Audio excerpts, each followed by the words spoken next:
3, 2, 1, go.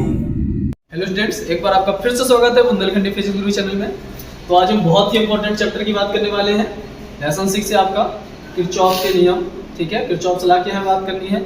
बहुत ही important topic है आपका, बल्कि जैसे गॉस थ्योरम है आपका कुछ भी मिस करने वाला नहीं है उस चैप्टर में, वैसे ये चैप्टर इसमें कुछ ही मिस करने वाला नहीं है।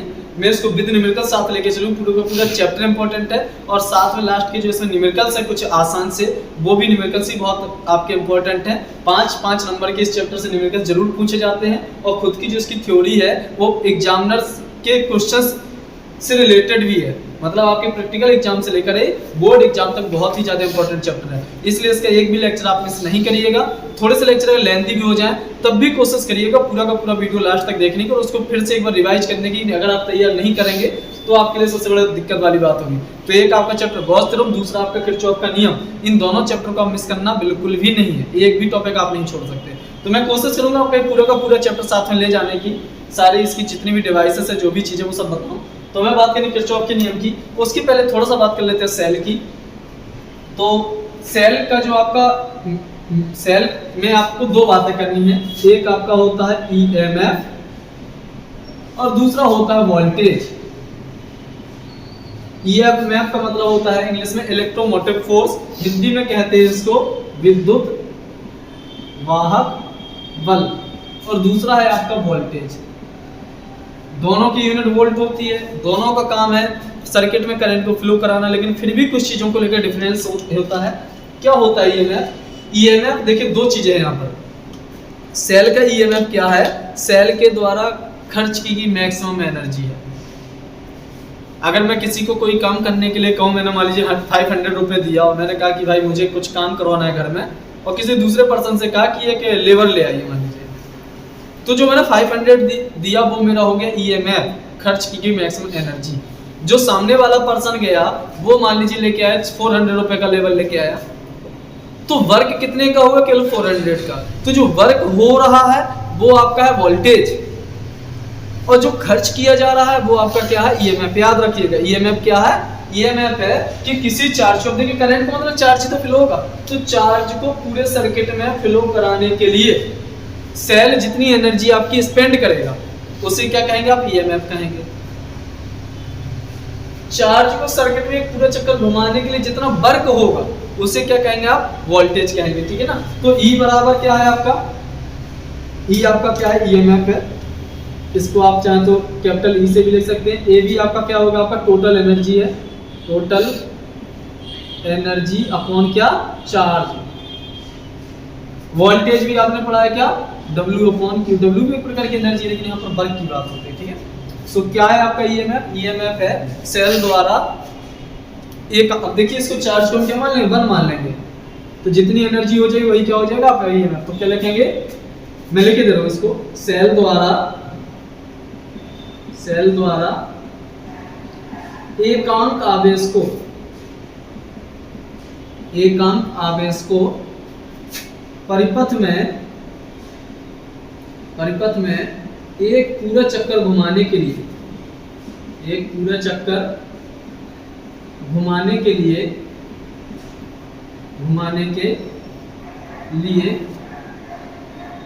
जितनी ऊर्जा खर्च की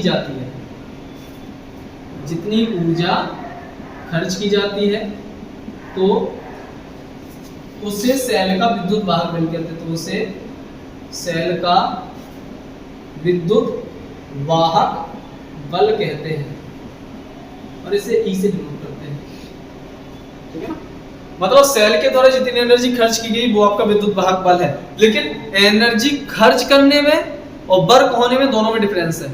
एनर्जी खर्च होने का मतलब जितना मैक्सिमम हम खर्च कर चुके हैं, लेकिन हमें जो सामने दिख रहा है अगर वर्क कितना हुआ है वो आपका क्या कहलाएगा? वोल्टेज। तो अब मैंने आपको एक छोटे से एग्जांपल दी कि मैंने 500 रुपए दिए अपने किसी खास पर्सन को कि जाओ और एक लेबर अड्डे से एक लेबर लेके आओ 400 रुपए में। 500 रुपए दिए, 500 रुपए का लेके आना। उसने क्या किया? वो सामने गया वहां पर, उसने कहा 400 रुपए में कौन लेबर का काम करेगा? हम सिंपली कह सकते हैं उसने मेरे काम को रोकने की कोशिश की, यानी जो वो इंटरनल सब्सटेंस था जिसको मैंने कहा ये काम करने के लिए, उसने काम क्या किया, आपका रेजिस्टेंस का काम किया। तो इसी पार्ट को हम क्या कहते हैं, इंटरनल रेजिस्टेंस।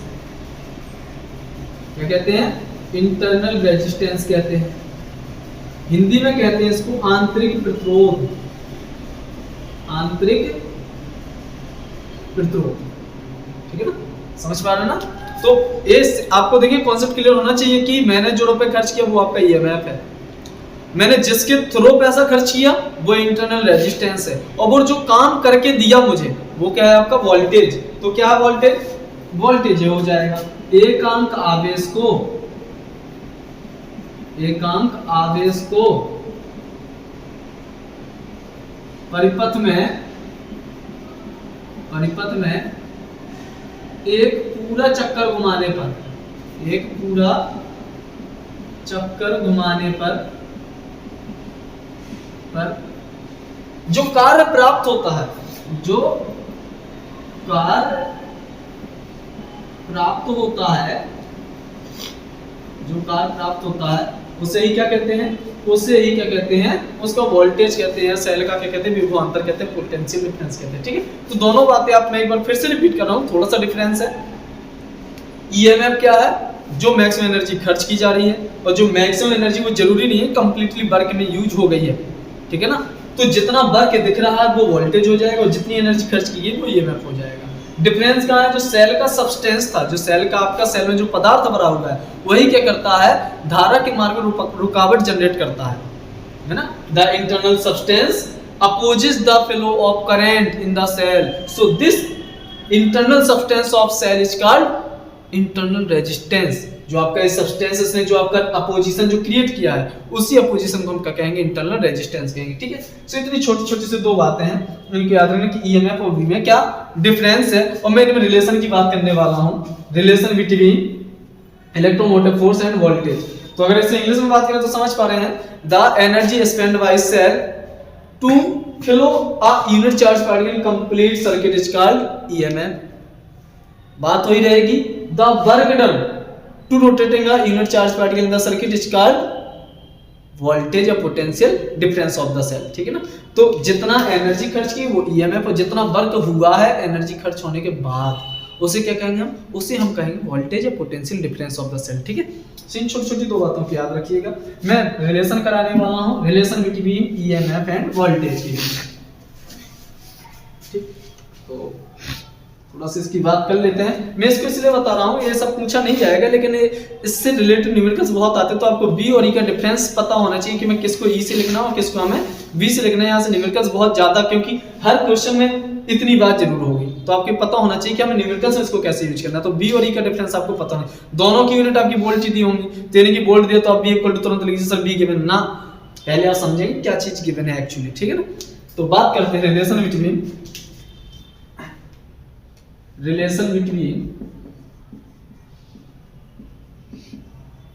थोड़ा सा साथ में जरूर बने रहिएगा, क्योंकि मुझे इनकी बात करनी जो कि बहुत ही इंपॉर्टेंट है। लेकिन उसके पहले मैं कुछ बेसिक बातें आपको समझाने वाला हूं, क्योंकि वो आपके आगे बहुत ज्यादा यूज होने वाली है। तो रिलेशन बिटवीन हम बात करने वाले हैं ई एंड वी। ई क्या है आपका, मैंने बताया ईएमएफ है, और वी क्या है आपका पोटेंशियल डिफरेंस है। ठीक है, सो और सीधे ऐसे भी कर सकते हैं डेरिवेशन फॉर, इसमें जो रिलेशन आता है वो आता है v इक्वल टू आता है e माइनस आई आर।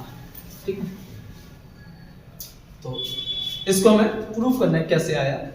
तो जरा देखिए, ये आपका e है, मैं आपको सिंपली वैसे बताता हूँ।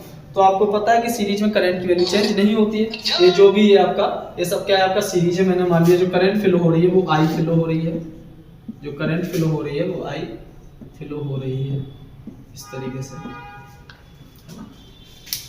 ये आपका R और ये स्मॉल r क्या है आपका सीरीज में है, यहाँ है आपका सीरीज में है।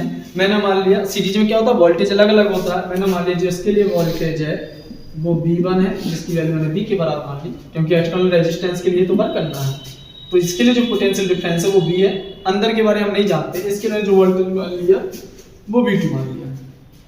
तो आप जानते हैं सीरीज में क्या होता है कि जो आपका टोटल वोल्टेज होता है वो सीरीज के जितने भी वोल्टेज होते हैं उन सबके प्लस के बराबर होता है।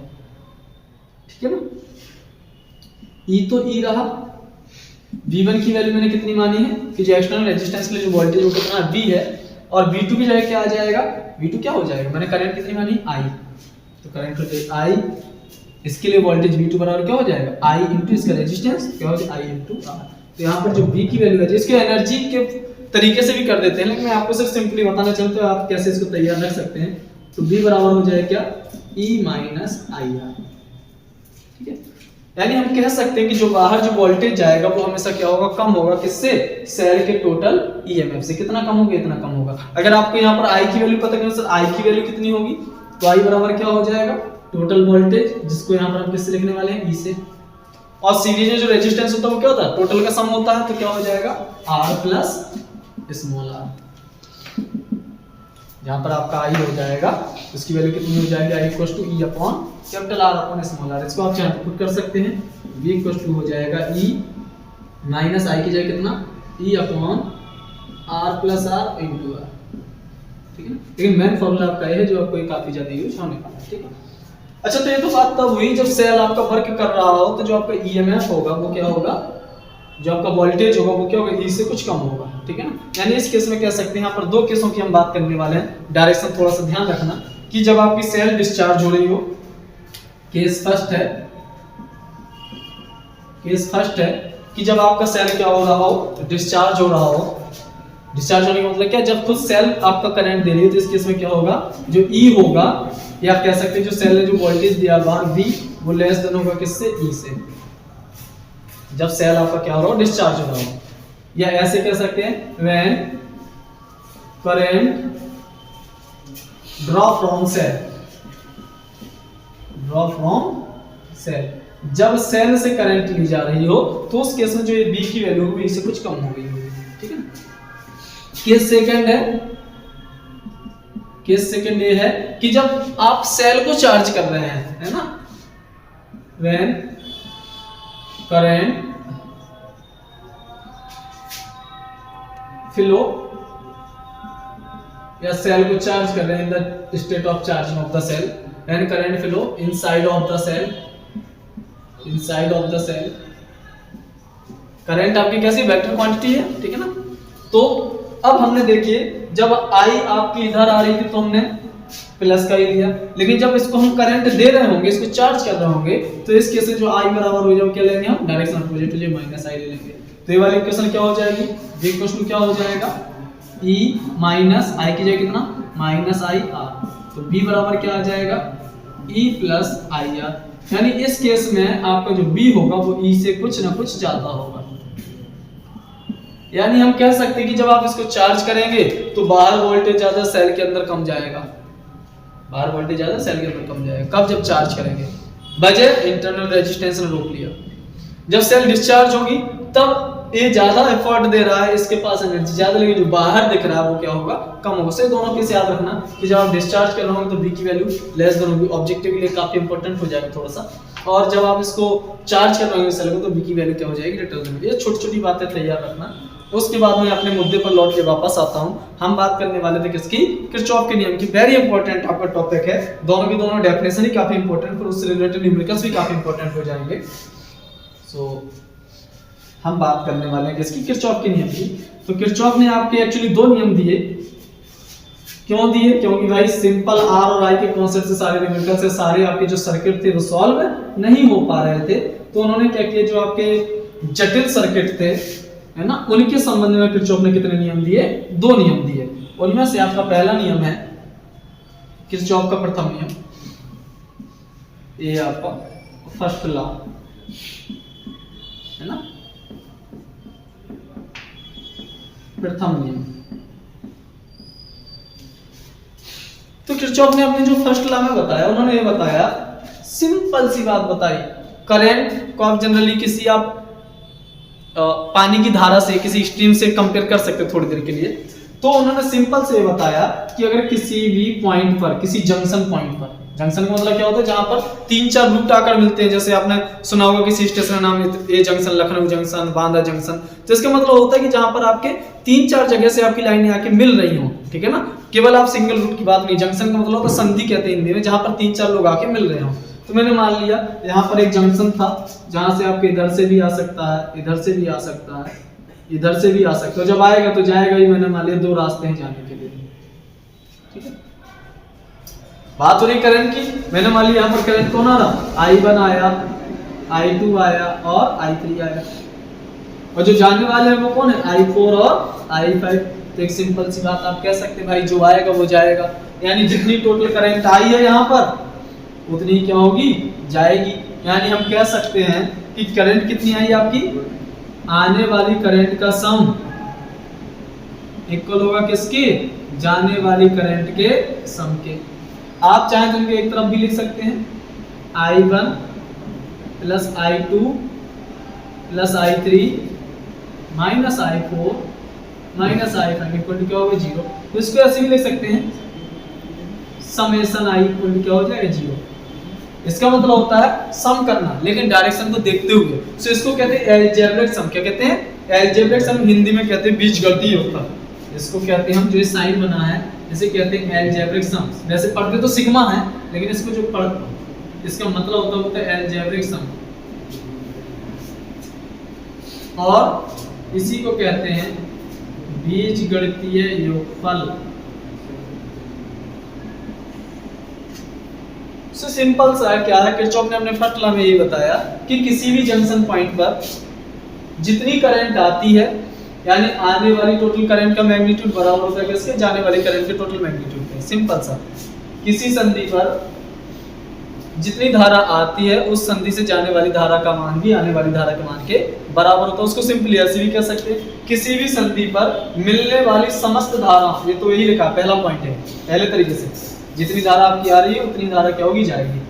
लास्ट में क्या लिखा, समेशन, किसी भी संधि पर मिलने वाली समस्त धाराओं का समस्त, इसमें टोटल सारी है, समस्त धाराओं का जो बीजगणितीय योगफल होता है उसका मान कितना होता है, 0, है ना। समझ पा रहे हैं। इसको आप इंग्लिश में ऐसे लिख देंगे कि the current comes at any junction point, किसी भी जंक्शन पॉइंट पर जितनी करंट आ रही है at any junction point will be equal to the current goes from that point,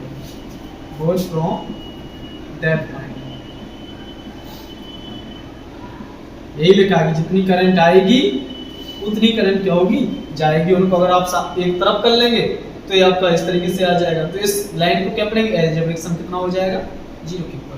तो क्या है, the current reach at any junction point will be equal to the algebraic sum of current reach at any junction point will be equal to 0। Simple सी बात है ना, किसी बिंदु पर आने वाली धारा का मान उस बिंदु से या उस संधि से जाने वाली धारा के मान के बराबर होता है। ये सिंपल सा आपका क्या किरचॉफ का नियम, सिंपल से इतना ही है। आप एक फॉर्मूला भी लिख सकते हैं तो भी आपकी आधी बात बन जाएगी, लेकिन फॉर्मूला जरूर लिखना है। तो क्या है आपका, किसी भी संधि पर आने वाली धाराओं का योगफल बराबर होता है किसके, वहां से जाने वाली धाराओं के योगफल के बराबर होता है, ठीक है। ये आपका एक किसी प्रिंसिपल पर बेस्ड है। मुझे बताएं किस प्रिंसिपल। देखिए करंट का मतलब है यहाँ पर चार्ज आ रहा है, जितना चार्ज आ रहा है उतना ही चार्ज जा रहा है, यानी चार्ज कहीं भी कोई स्टोर नहीं हो रहा, कहीं भी कोई डिस्ट्रॉयमेंट नहीं हो रहा। तो ये आपका पूछा जाता है, ऑब्जेक्टिव में एक क्वेश्चन बन जाएगा कि आपका जो किरचॉफ का फर्स्ट लॉ है वो किस प्रिंसिपल पर बेस्ड है। तो किरचॉफ का first law is based on the principle of charge conservation. जो आपका किरचॉफ का प्रथम नियम है वो आवेश संरक्षण के सिद्धांत पर वर्क करता है। इसको आप याद रखिए, Kirchhoff's first law based on the principle of charge conservation,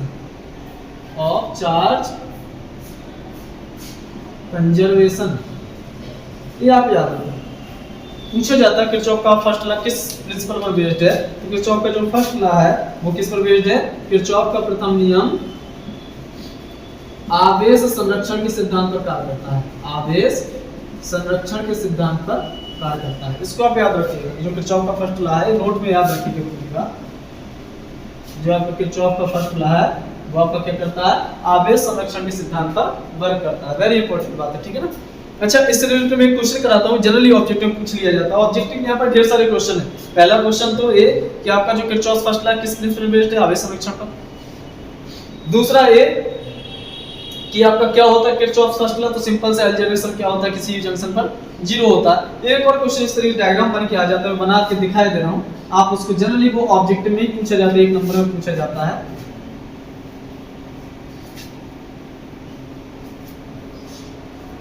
है ना। उसको मैं 1 नंबर के वेरी शॉर्ट आंसर बनाने कन्वर्ट करता हूं। मैंने मान लिया कि इस तरीके से आपका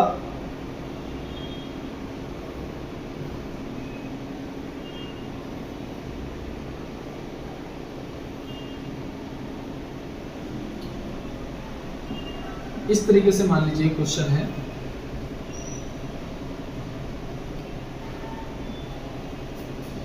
यहां पर जो करंट की वैल्यू दी है वो मान लीजिए कि मैंने कितनी, ये मान लीजिए आपकी 1 एम्पियर है, ये आपकी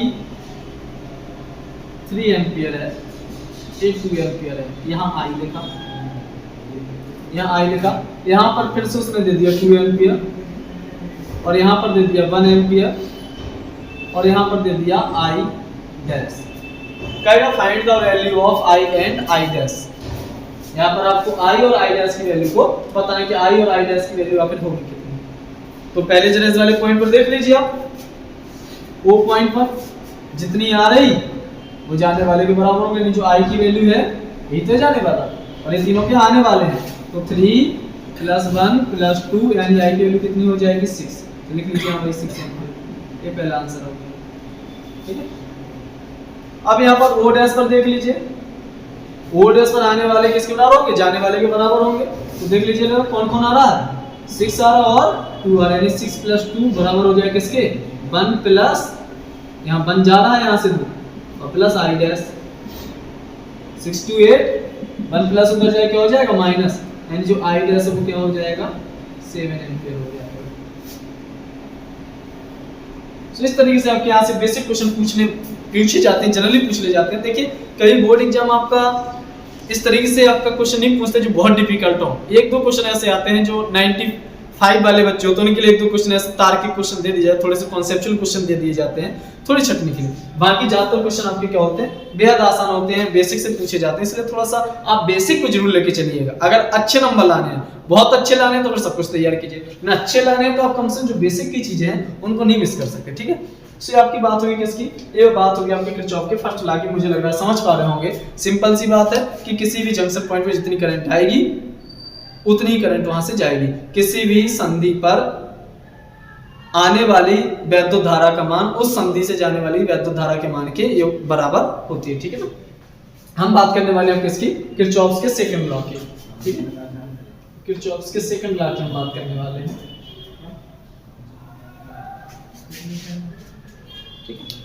हम किरचॉफ के सेकंड लॉ की बात करने वाले हैं भाई।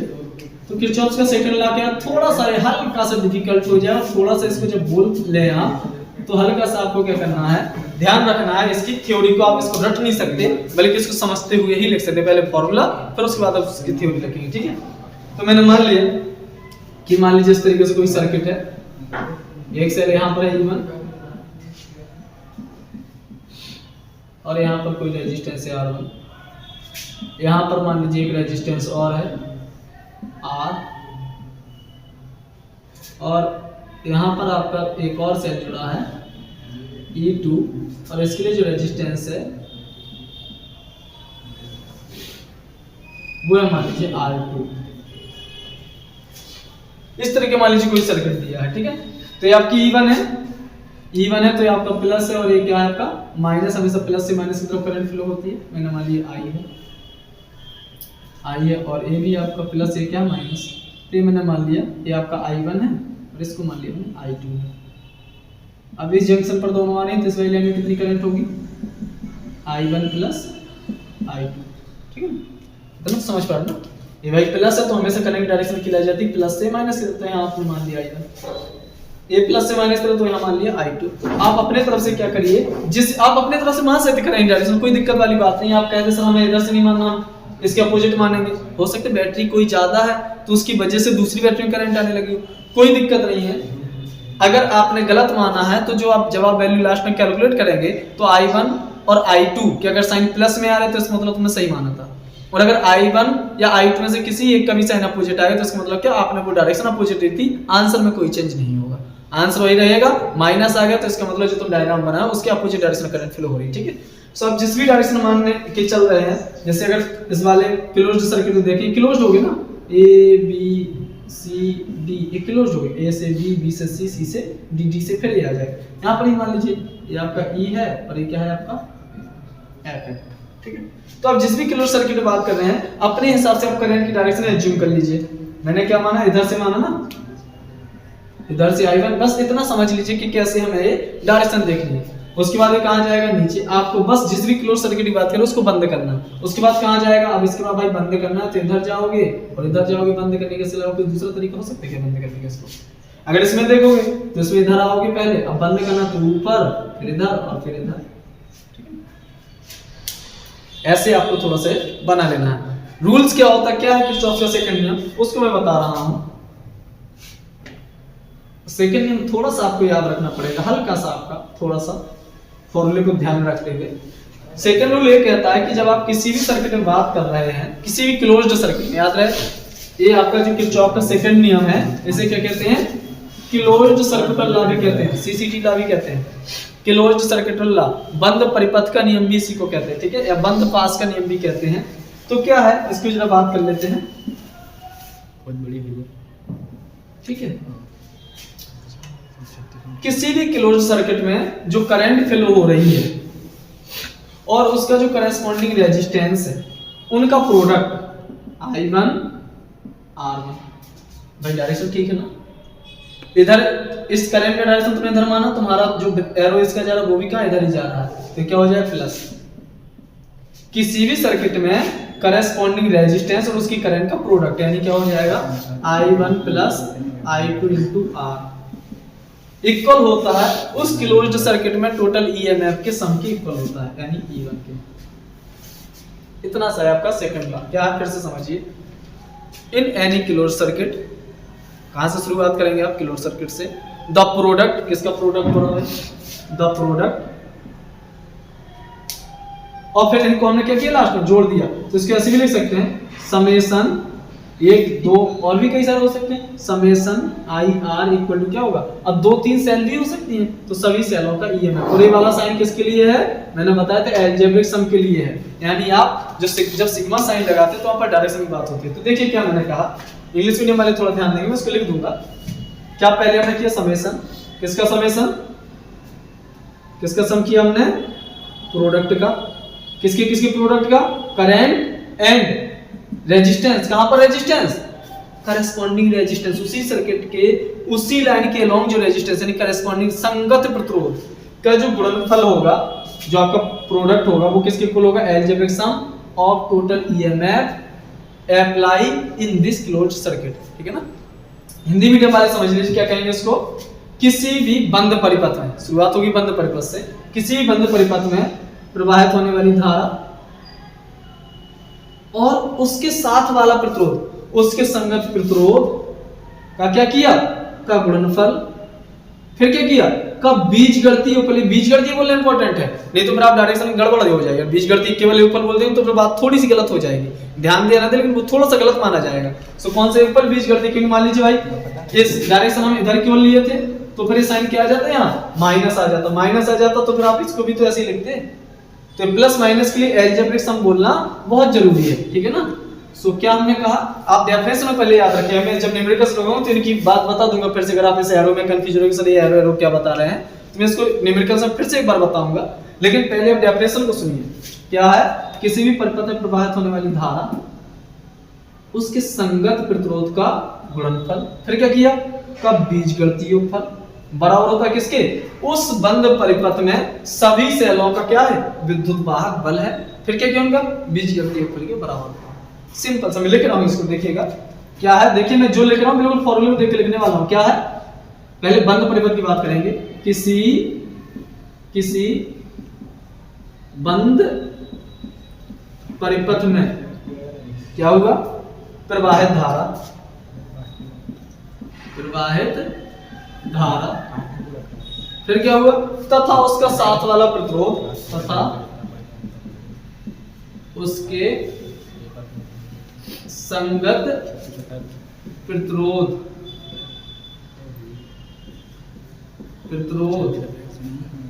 का क्या किया कि गुणनफल, अब एक से ज्यादा में ना प्रतिरोधों, प्रवाहित धारा तथा उसके संगत प्रतिरोधों कई सारे हो सकते ना, के गुणनफल किया हमने, के गुणनफलों का, फिर क्या किया, का बीजगणितीय योगफल।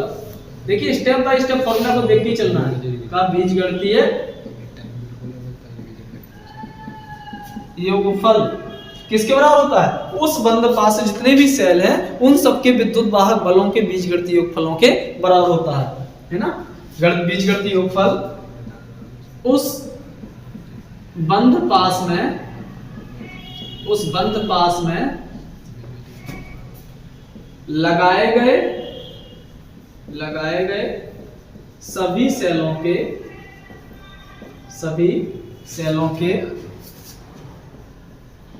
क्या, सभी सेलों की विद्युत वाहक बलों के बीजगणितीय योगफल के बराबर होता है, बीजगणितीय योगफल के बराबर होता है। ठीक है ना, समझ पाए ना, इसको स्टेप बाय स्टेप याद रखें, पहले फॉर्मूला फिर उसके बाद लिखना शुरू करेंगे।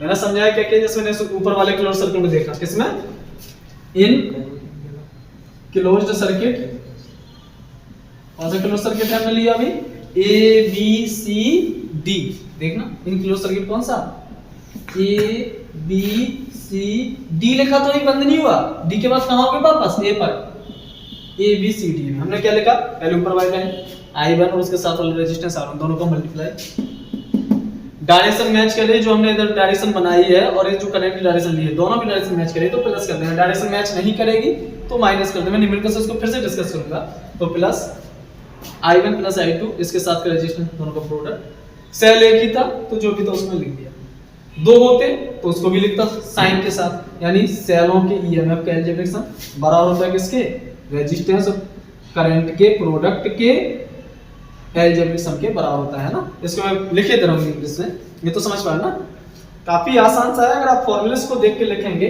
तो मैक्सिमम डेफिनेशन आपकी क्या हो जाती है, आसान हो जाती है। मैं इसको लिख दे रहा हूं, यहां पर लिख दे रहा हूं। कहां से शुरुआत करेंगे हम, क्लोज्ड सर्किट से बात करेंगे। In any closed circuit, in any